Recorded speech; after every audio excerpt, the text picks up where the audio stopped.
নমস্কার, সবাই কেমন আছেন? আজকে আমি আপনাদের সঙ্গে শেয়ার করব শুক্তো রেসিপি।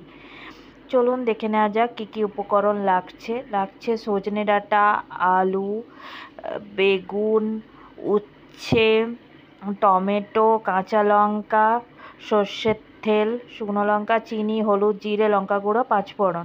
প্রথমে আমরা কড়াতে সর্ষের তেল দিয়ে সজনে ডাঁটাকে ভেজে নেব ভালো করে।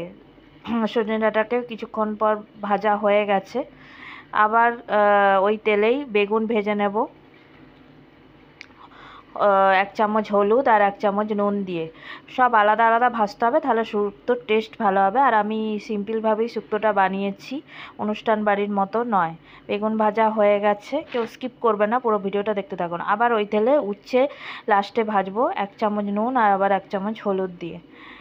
আপনারা চাইলে নাও আলাদা ভাজতে পারেন, তবে আলাদা আলাদা ভাজলে শুক্তোর টেস্ট ভালো হবে। উচ্ছে ভাজা হয়ে গেছে, আবার কড়াতে সর্ষের তেল দিলাম, পাঁচফোড়ন দিলাম, গোটা কাঁচা লঙ্কা, গোটা শুকনো লঙ্কা, টমেটো দিলাম।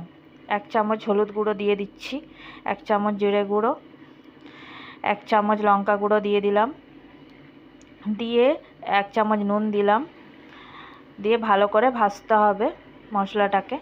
তারপর মশলা ভাজা হয়ে গেলে আলুটা দিয়ে দিলাম। আলুটা আমরা আগে থেকে ভাজিনি।